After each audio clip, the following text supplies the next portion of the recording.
10-ാം സങ്കീർത്തനം. യഹോവേ, നീ ദൂരത്ത് നിൽക്കുന്നതെന്ത്?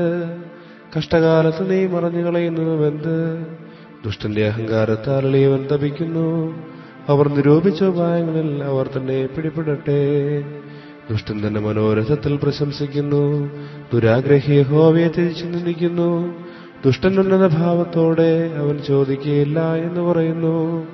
ദൈവമില്ല എന്നാവുന്നു അവന്റെ നിരൂപണമൊക്കെയും. അവന്റെ വഴികളെല്ലായ്പ്പോഴും സഫലമാകുന്നു. നിന്റെ ന്യായവിധികൾ അവൻ കാണാതെ വണ്ണം ഉയരമുള്ളവ. തന്റെ സകല ശത്രുക്കളോടും അവൻ ചീറുന്നു.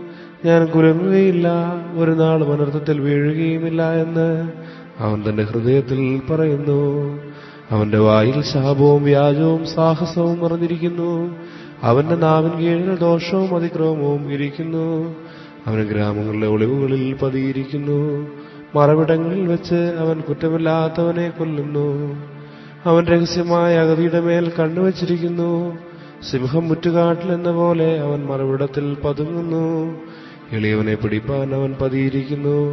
എളിയവനെ തന്റെ വരയിൽ ചാടിച്ചു പിടിക്കുന്നു. അവൻ കുനിഞ്ഞു പതുങ്ങിക്കിടക്കുന്നു.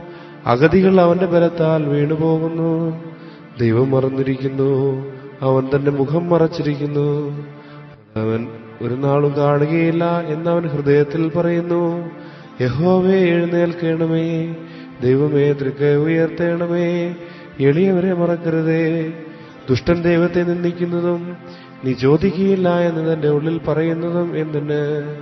നീ അത് കണ്ടിരിക്കുന്നു. തൃക്കൈ കൊണ്ട് പകരം ചെയ്യുവാൻ ദോഷത്തെയും പകയെയും നീ നോക്കിക്കണ്ടിരിക്കുന്നു. അഗതി തന്നെ താൻ നിങ്ങൾ ഏൽപ്പിക്കുന്നു. അനാഥന് നീ സഹായിയാകുന്നു. ദുഷ്ടന്റെ ഭുജത്തെ നീ ഓടിക്കണമേ. ഭോഷിയുടെ ദുഷ്ടതയില്ലാതാകുവോളം അതിന്റെ പ്രതികാരം ചെയ്യണമേ. യഹോവ എന്നേക്കും രാജാവാകുന്നു. ജാതികൾ അവന്റെ ദേശത്തു നിന്ന് നശിച്ചു പോയിരിക്കുന്നു. ഭൂമിയിൽ നിന്നുള്ള മർത്യനെ നീ ഭയപ്പെടുത്താതിരിപ്പാൻ നീ അനാഥനും പീഡിതനും ന്യായപാലനം ചെയ്യേണ്ടതിന് യഹോവേ, നീ സാധുക്കളുടെ അപേക്ഷ കേട്ടിരിക്കുന്നു. അവരുടെ ഹൃദയത്തെ നീ ഉറപ്പിക്കുകയും നിന്റെ ചെവി അയച്ച് കേൾക്കുകയും ചെയ്യുന്നു.